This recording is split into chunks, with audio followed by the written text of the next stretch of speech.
got her on. Maureen? This morning. Hi, Maureen. Hi, Staff Sergeant Mo here. How you doing? We're doing good. How are you? Good. A little bit rested. Enjoyed some family time this Easter. Everybody enjoy the weekend a little bit at least. Try anyway. I know that's right. Have you been able to speak with our patriots that are locked up, or political prisoners, or do you have any updates on that? I have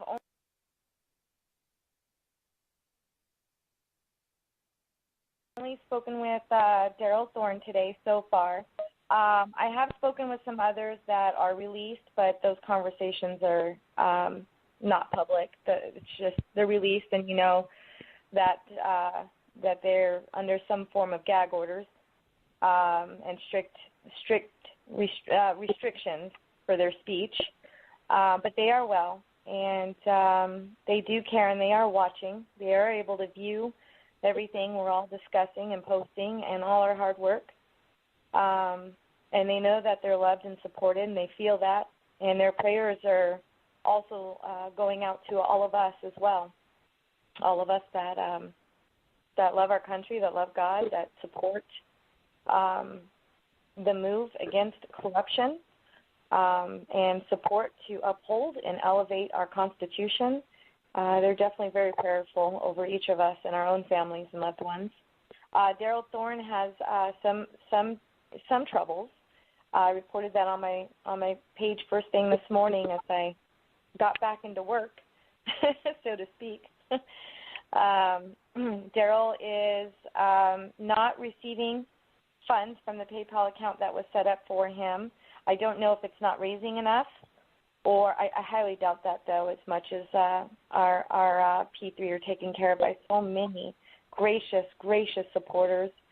But I can only speculate at this time. But there seems to be a disconnect between himself and the one that was managing the PayPal account, his girlfriend. I'll just leave things nameless right now and private, but he's breaking free from that, and he's aware of the discrepancies, and he is concerned. So we're going to have to raise funds for him again. Not just for his commissary, but he has other needs.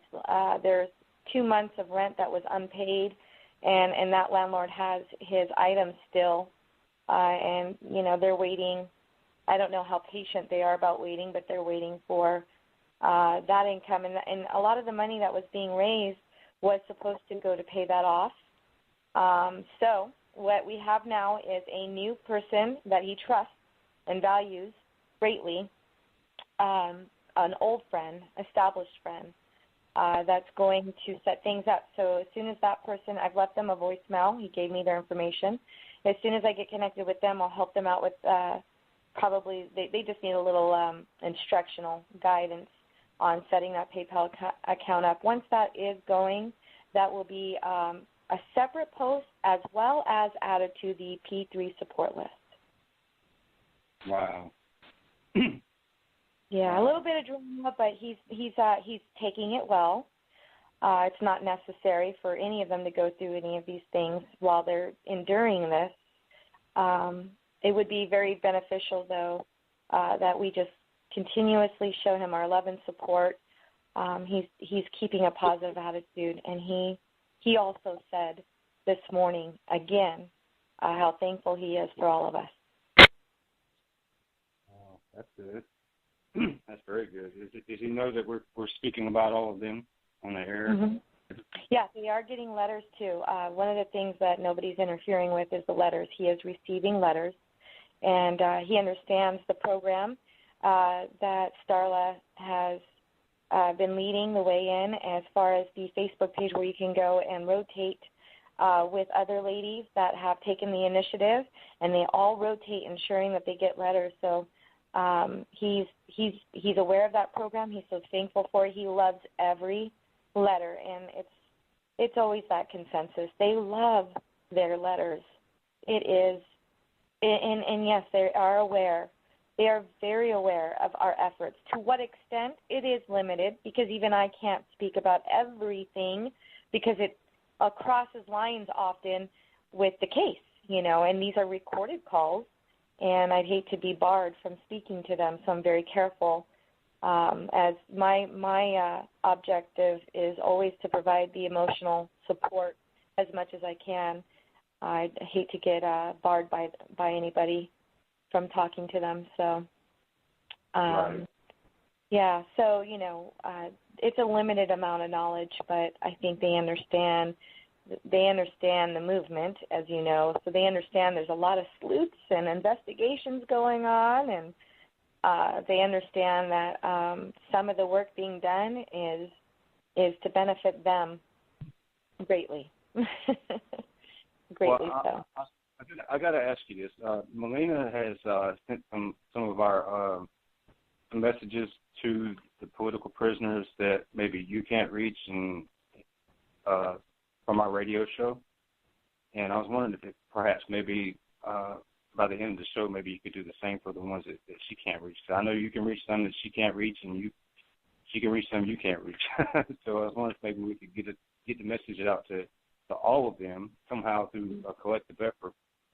Melina, what I will do is send up, when we go to Portland, we send in pink slips to 100%, all of them, and whoever with our information to contact us. So we reach whoever contacts us back. We provide them the information, and we make sure, as you know, everyone together as a community is making sure they have funds to call any one of us at any time when they're available. So it's one of the ways I find that I'm in touch with some and not all. It's by choice.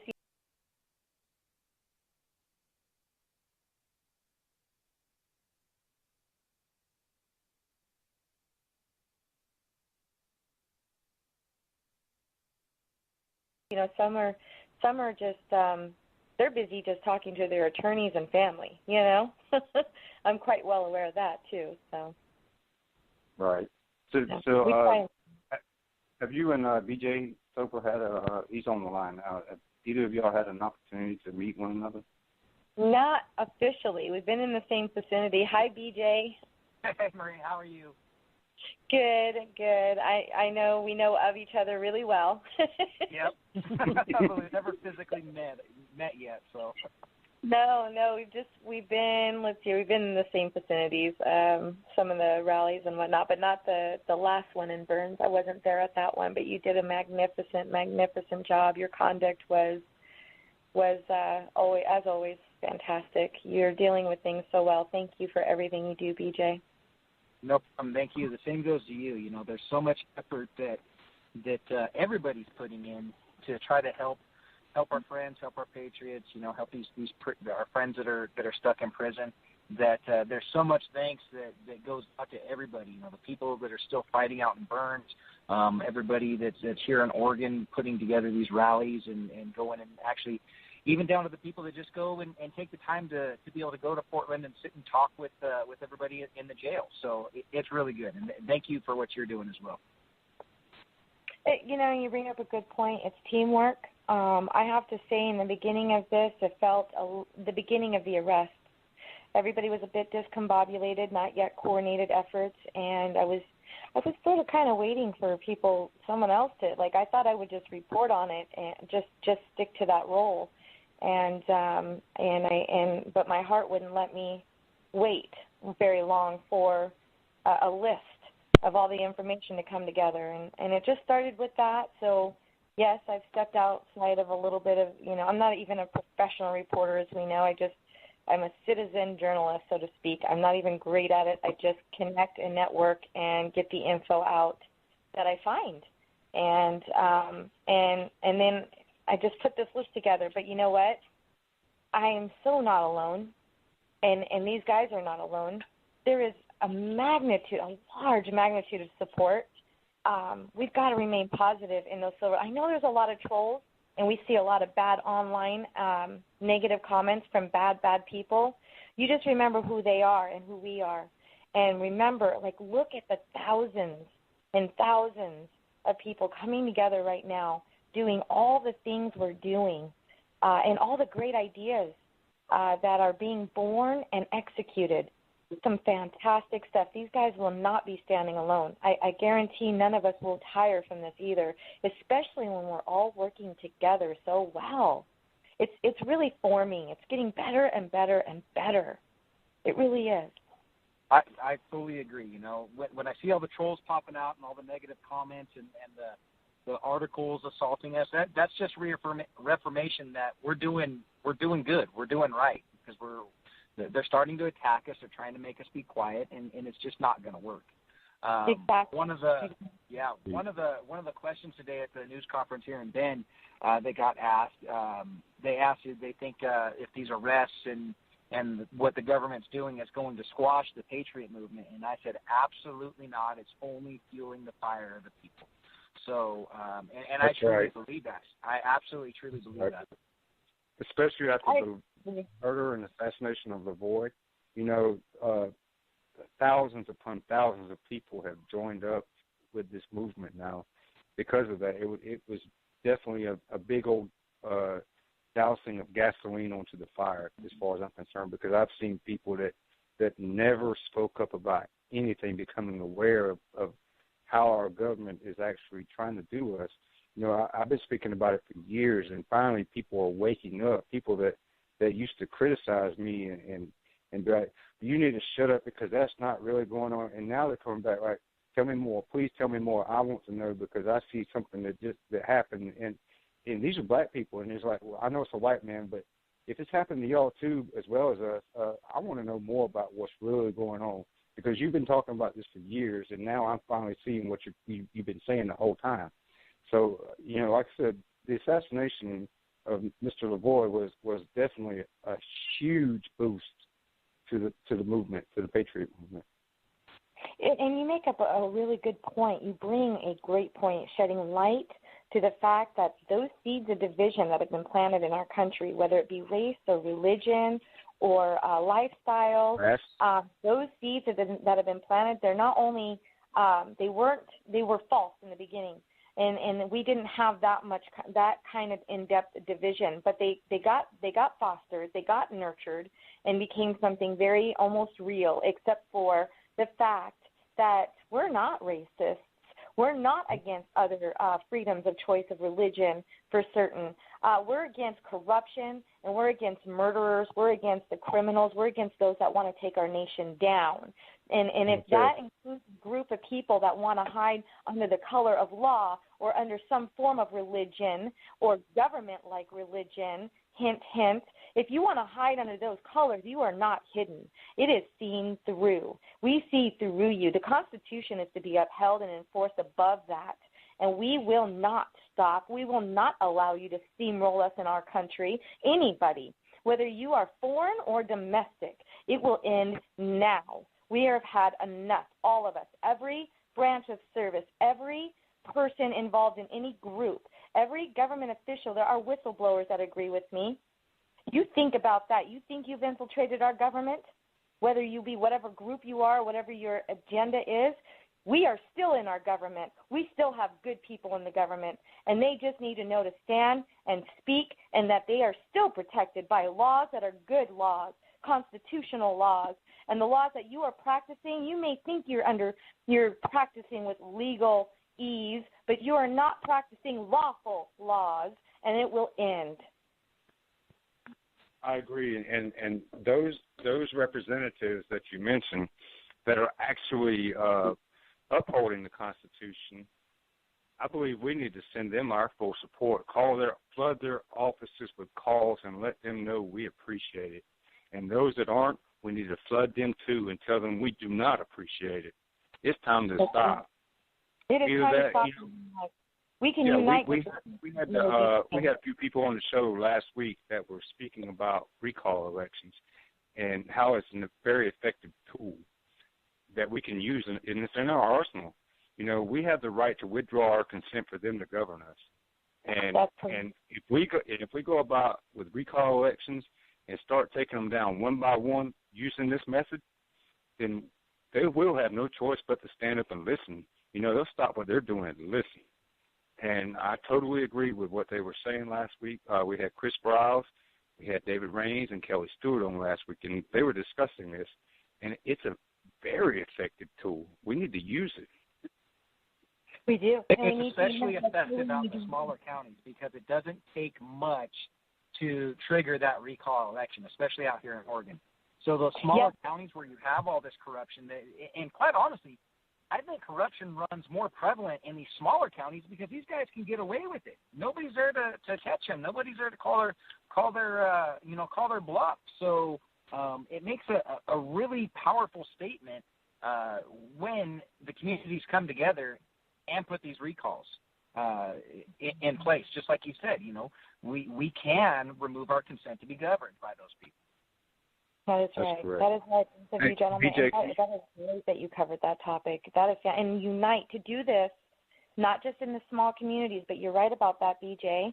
But not only in the small communities. To do this, to be successful throughout the nation, we must unite with the other groups that have been oppressed as well, and stop with our own false prejudices, not real prejudice. I say false prejudices because prejudices are beginning to develop by those false seeds of division, and we need to do away with that because there's a lot of hate about what's being done or not done to one group or another group, who's getting away with what, when some people are rioting and some people are peacefully protesting and some are in jail. I get all those points, but we have got to stop the division and unite together. And I'm not saying with evil groups. I'm not saying with groups that conduct themselves definitely unlawfully. I am saying connect yourself with quality, other individuals with quality that want to see good things happen to our nation. There's plenty of other groups out there that do want that. So I'm being very specific about what kind of people we can unite with besides just within the Patriot movement. I fully agree with you, 1,000%, absolutely.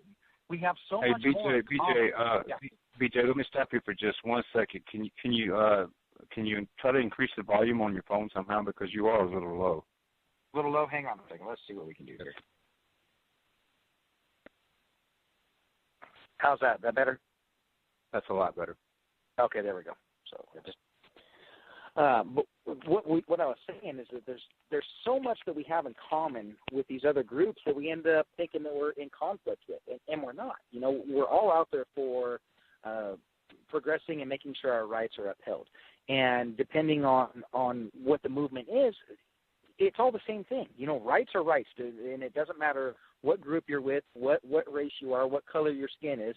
Your rights are your rights, just like my rights are my rights. There's no difference in this. We're all human. We're all born with those same God-given attributes. So it really doesn't matter. And I fully agree with you that if we could figure out a way to sit down and communicate with these other groups and make them realize we're not the KKK, we're not the racists that people are making us out to be, we could grow exponentially in numbers and really, really, really see some change happen. And one of the common grounds we have with them is the negative mainstream media, the false narratives that the mainstream media is putting out there. They have done that to them as well. And if they understand what that feels like, then they might understand that's what we're enduring as well with the mainstream media. We need to take back the media, take back the narrative with the mainstream media. It is time. My gloves are off now. I don't know if you guys have noticed my posts lately about the mainstream media. I'm coming out hard now. My gloves are off. I've given them ample opportunity to be constitutional and to consider their own journalistic oaths to do the right thing and tell the truth. And they have done nothing but tell untruths or mixed seeds of truth or twisting facts for their own narrative. They are working for corruption. They are working to help take down our nation. I accuse them of that outright. I am done with it. I've given them the opportunity to fix it, and they haven't. And it's funny you said that, because the title of our show tonight happens to be Correcting the Narrative. We made it to be for the PPN, but you're absolutely right. It extends far beyond just the false stories and stuff and the criticism that came out against the PPN, which we'll discuss here in a few minutes.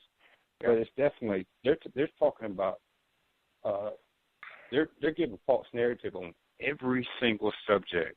And it's a shame that every one of the mainstream people, whether it be CBS, NBC, ABC, CNN, Fox News even, and they're pretty close, but they're still way off at the same time.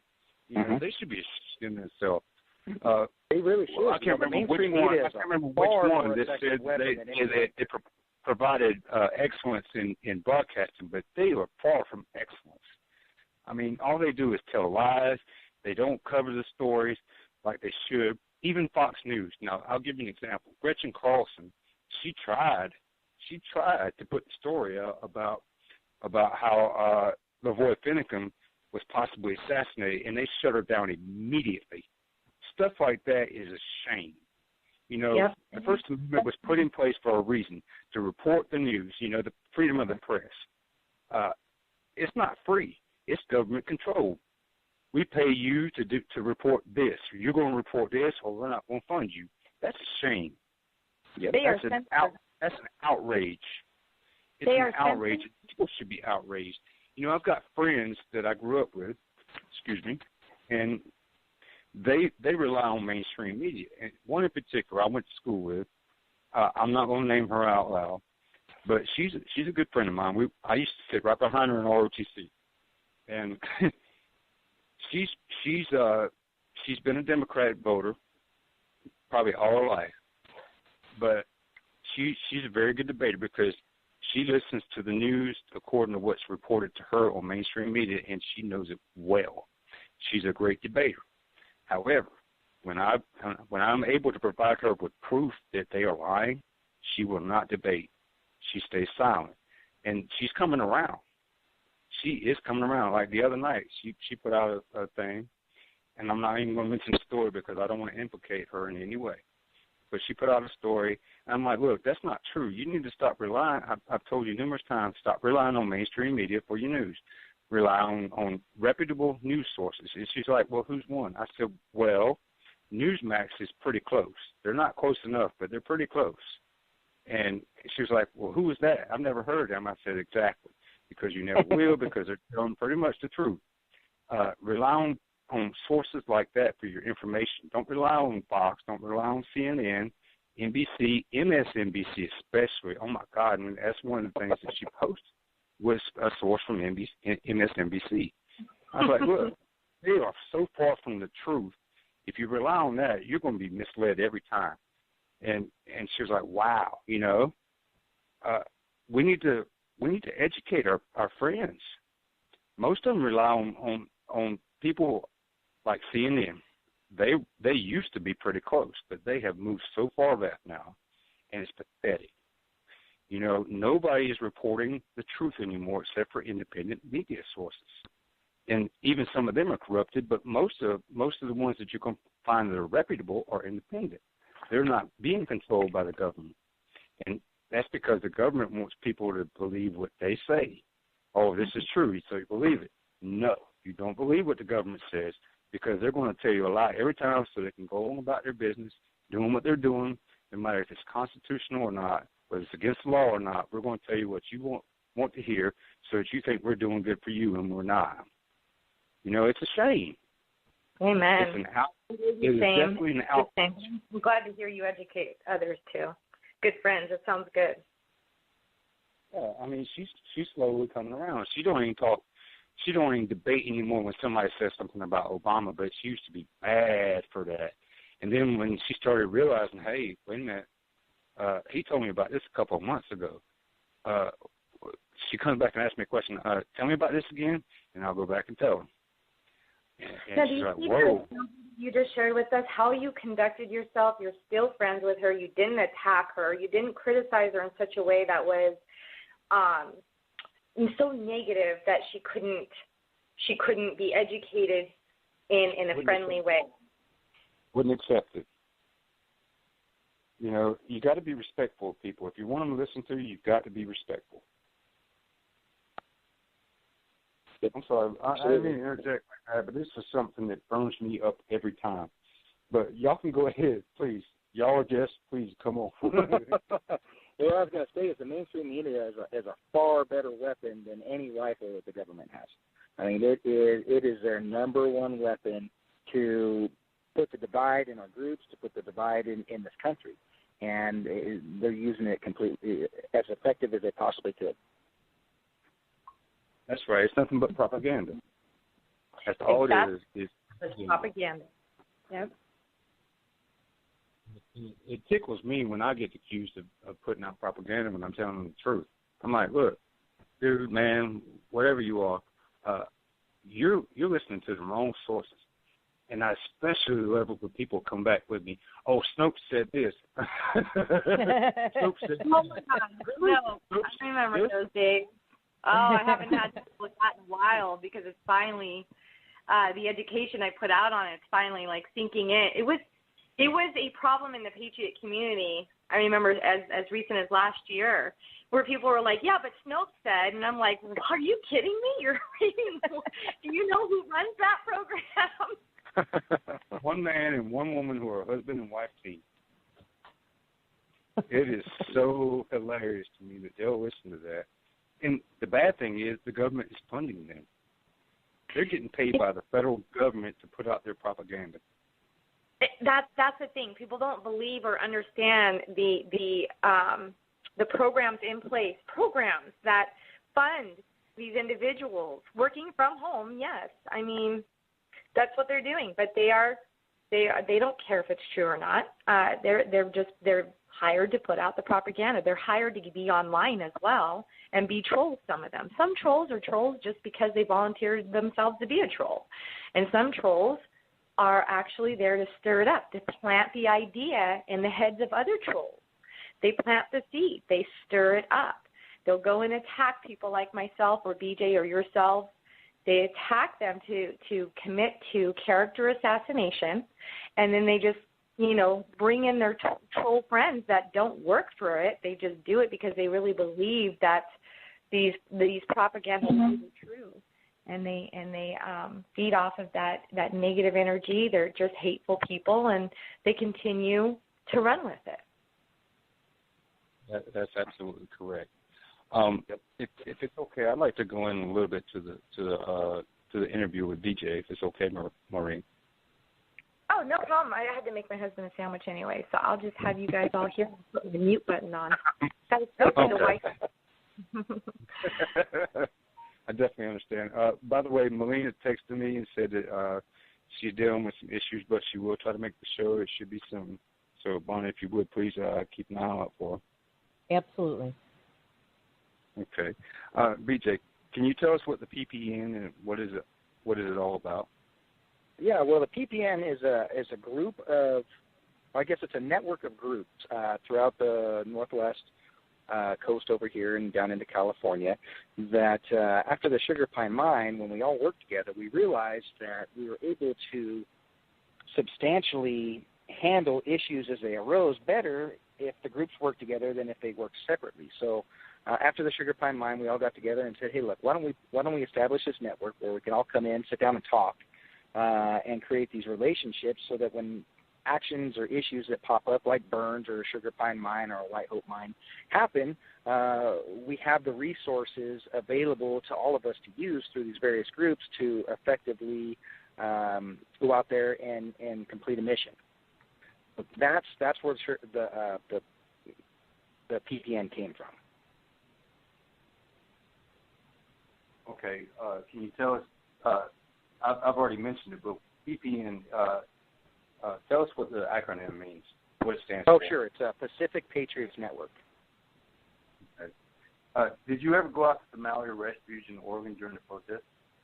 I did. I was out there 4 times. I went out there once to provide overwatch for some locals that were concerned, for their safety. They wanted to go out and see what it was all about, and just wanted somebody there to watch over them in case something bad happened. This was probably day 2 or 3 of the occupation. So I went out a second time to deliver some supplies that locals in town wanted to give to the occupiers, and they just didn't feel comfortable taking them out there themselves. So I volunteered to take them out.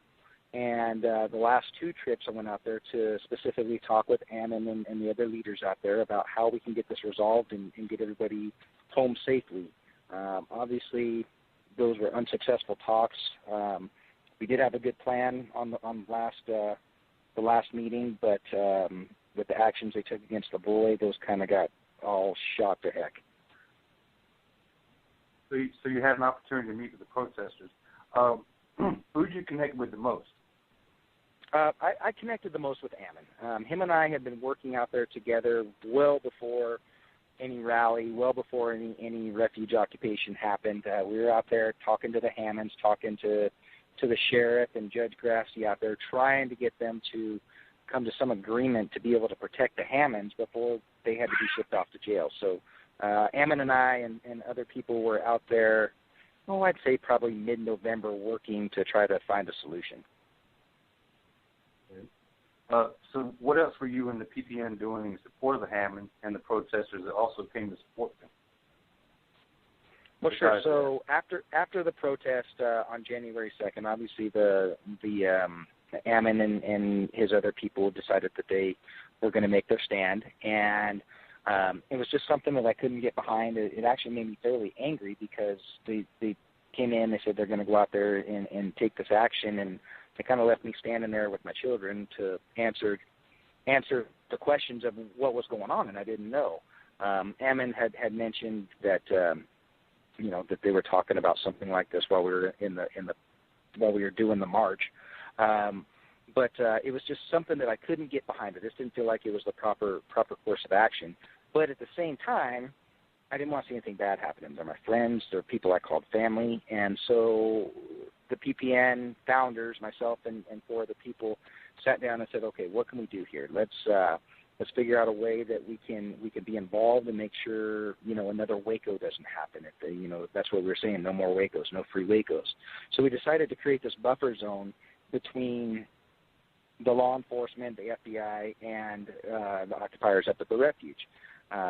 We wanted to make sure that they did what they were promising to do, and make sure that law enforcement was doing what they had promised to do as well. So we were very active in communications between Ammon and the other leaders and the FBI as well. So we thought we were, making progress in coming to a solution. The FBI and law enforcement promised that no violent action was going to be taken. Obviously, that turned out to be an enormous lie. We lost a life. We got people in prison at this point. So we just worked for the entire term of the occupation to try to make sure that the occupiers were safe when they came into town. They did what they were supposed to do. And at the same time, while they were in town, we were making sure they weren't being ambushed by law enforcement. Right. So tell us what your reaction was to the events that took place on January 26th this year. Well, I spent those 3 or 4 weeks out there driving around with them, making sure they ran their scout vehicles through, making sure they did everything to be as safe as possible. And on January 26th, I had driven home back to Redmond, which is about 2 hours west of Burns, to go watch my 16-year-old daughter cheerlead in one of her final games for the basketball season. And I got the call from the FBI.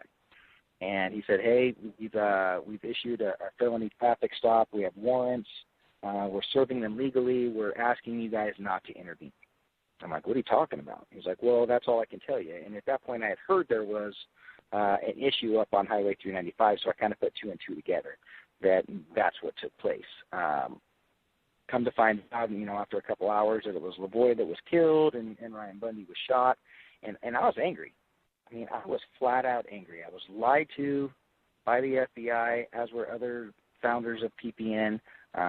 We were told one thing, they completely did another. That continued. Those lies continued on as the occupiers were leaving the refuge. The group spent most of that night and on into the next morning hauling people off of the refuge that were terrified for their life. They thought the FBI was going to come in and start killing people. So by the next morning, I think there was about 10 people left. The lies continued about Jason Patrick. They told us he was free to go. He was free to walk out of the refuge. He couldn't go back in and get his car or get a ride. He had to walk. So, Jason Patrick walked about 8 miles that night in 20-degree weather with no coat on because his coat was in the refuge. And they asked us to come pick him up at the checkpoint, and we did that. I was sitting out there for a couple of hours, and he decided he was still a couple hours away, so some other people came out to pick him up. And as he approached the checkpoint, they sent in Bearcats and scooped him up and hauled him off to jail. So they absolutely lied that he was free to go to us as well, and that was a huge point of contention. So that very next morning, I kind of let my emotions get the best of me. It'd been a long 5 weeks, and I put out a pretty angry message that I wanted everybody that could come to Burns to come to Burns so that we can make sure that this doesn't happen again. And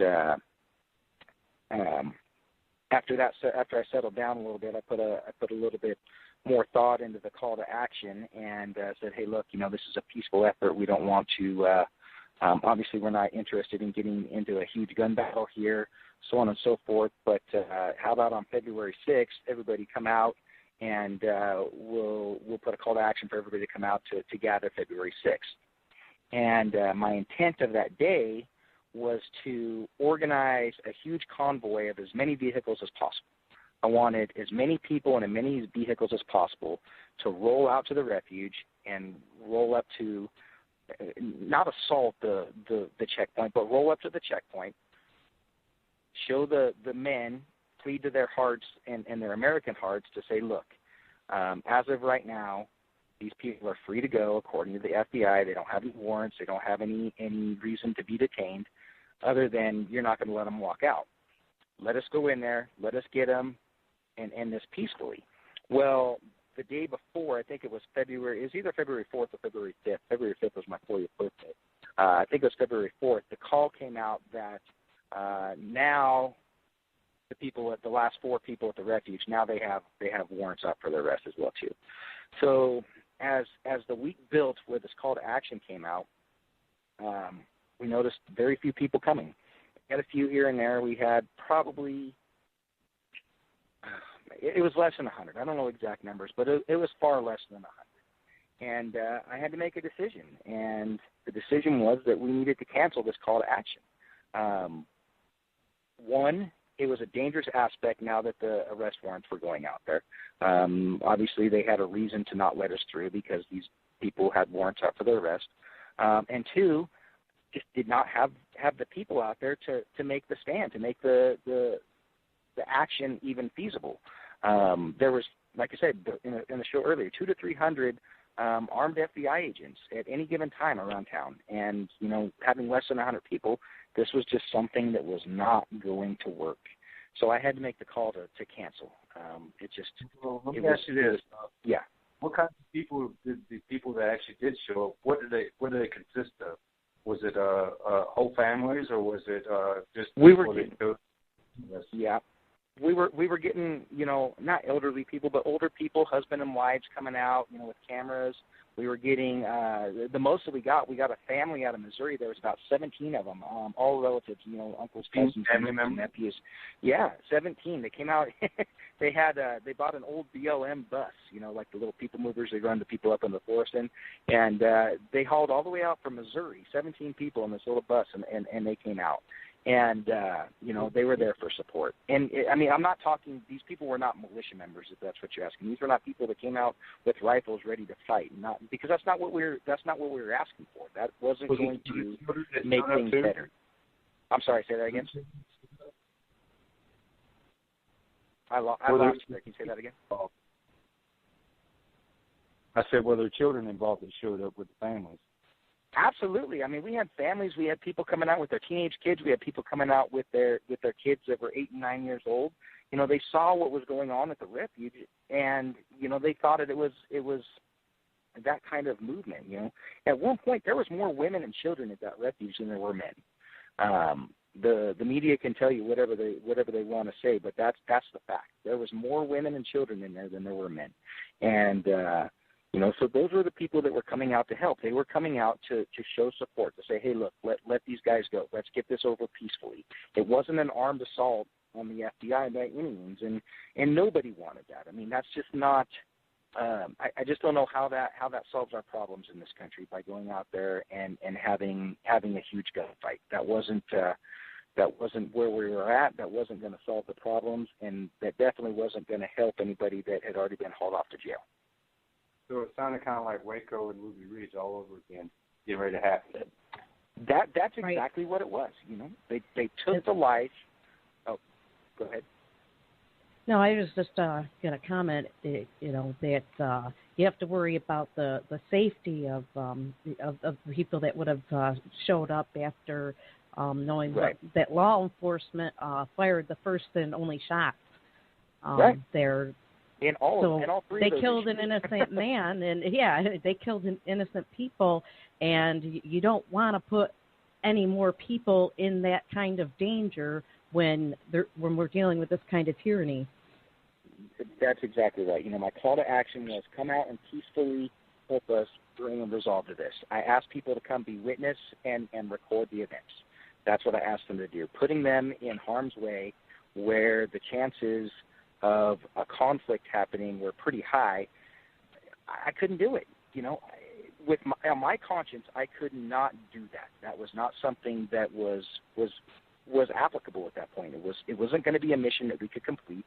The FBI called and screamed at me the day before, saying, if you do this, you're going to be responsible for anything that happens, and we're tripling our response at all the checkpoints. There'll be 75 people at every checkpoint. It was just not going to be successful. If we would have had 1,000 people, I would have done it. If we would have had 600 people, I would have done it. At 100, less than 100, it just wasn't something that was going to happen. Right. Well, ask you this. What would you like to say to those who have criticized the PPN for the stand-down order that you gave? I understand the frustration. I understand you're sitting somewhere, you're watching, you're listening, you see the frustration. There was nobody more frustrated than me, I promise you that. I spent so much time out there, I've watched this whole thing escalate, and I felt helpless. I felt absolutely helpless. I promised those guys I would do everything I could to protect them, and when the time came to do it, we didn't have the manpower to pull it off. Our window of opportunity closed, and there was absolutely nothing we could do for the last 4 guys up there. Crashing the gate is not an option. We're not looking to start a war. That's just not what we were there to do. I'm sorry they were upset. I get it. I understand it. I was upset as well. But not being there, the people not showing up in numbers that we needed, there was just nothing that we could do. That's a simple fact of it. We just did not have the people, the manpower, to accomplish anything. Right. That makes a lot of sense. And you said there were entire families consisting of children that came out to protest with you. And you said something about the FBI, the information got leaked to the FBI that y'all were getting ready to do what you were planning on. Is that correct? Yeah, right. So like I said, I think it was Friday. It might have been Thursday because Saturday was, or the 6th was a Saturday. So that Thursday night, Mark Maxwell, the FBI Portland office, him and I got into a huge screaming match on the phone. And, he's chewing me up one side and down the other, and I'm doing the same to him. And like I said, he knew what our intentions were. So somehow, some way that got leaked. They told me that they were going to triple their response at all the checkpoints and that nobody was going into that refuge no matter what. That was his specific words. Nobody was going into that refuge no matter what. Do you believe that they had somebody on the inside? There was so much that happened up there. I do. I absolutely believe that the refuge had people. I believe there was a mole at the refuge for sure. Within our group, man, I don't know. I don't know how the information got leaked. You know how when you talk to somebody and it gets, how fast things can spread on Facebook. It's possible that was simply what happened, or that our action was going to spread on, that just got spread on Facebook. But I'm certain they had a leak in the refuge within our group, PPN. I can't say for certain. It's definitely possible, but I don't think so. Right. So, no matter what you did, you believe that it was inevitable that innocent people would have gotten hurt, arrested, and everyone else would still be in jail. Is that correct? I just don't see any way around that at that point. I just don't see – I don't see a peaceful resolution happening when the circumstances changed on the 4th. When those arrest warrants came out and they now have a felony warrant, justified or not, the people at those checkpoints now have the justification to prevent anybody from going in there. Previously, we could have pleaded at their hearts, at their American spirit, saying these guys don't have anything, you don't have anything on them, please let us just go in there and get them so that we can get this resolved. That was our intent. But once those arrest warrants came out, the whole situation changed. Did they tell you what the arrest warrants were about? What they? No, they just said that there's felony arrest warrants. That they were indicted. The last 4 members were indicted by the grand jury, along with the other people that were already being detained. Well, this is the information we got on previous shows, that some of the arrest warrants for Ammon, especially, and his family, didn't come out until after they were arrested. That's true. I saw the arrest warrant. It was signed the 27th. So, right. Not quite sure how the process with law enforcement. This action happened on the 26th, but the warrants were signed on the 27th. Right, and this is stuff that happened 2 years ago that these charges came about. These people were walking about their own hometowns freely. You're talking about the Bundy Ranch warrants. Okay, I didn't know that. Okay. Exactly, yes. And Mr. Cliven didn't even have a warrant on him until after he got arrested, stepping off the plane in port. That's our understanding from all the information we got from previous guests. I got to believe that's right.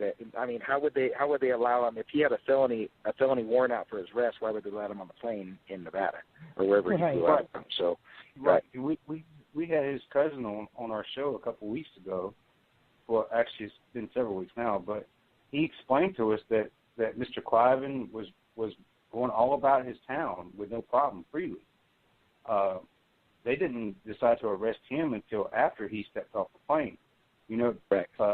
Our honest belief that this was all a plot and a ploy just to get him out of his town because they had a constitutional sheriff that would protect him.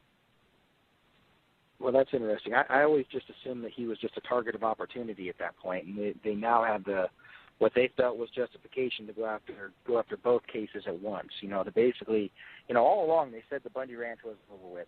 What's his name? The senator down there in Nevada, Harry Reid. Sure. He stated all along, Bundy Ranch is not over with. Mark my words. I think he was a target of opportunity at that point. I don't know. I think Mr. Lavoie was a target of opportunity, and he was on the BLM hit list because that kind of information came out about a month ago itself.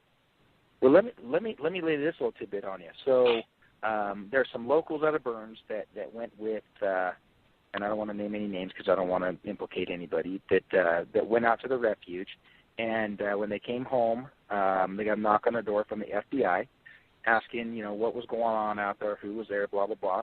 He said he talked to them for about 45 minutes, and the majority of their questions, now this is January 3rd. This is January 3rd, the day after the refuge was occupied. The majority of their questions, yeah, I said the majority of their, can you hear me now? Is that better? A little bit. Okay. I don't know what's going on. That's all. But he said the majority of the questions that they asked him were about Lavoie, January 3rd. He said for a good 20 minutes, all they asked him about was questions about Lavoie.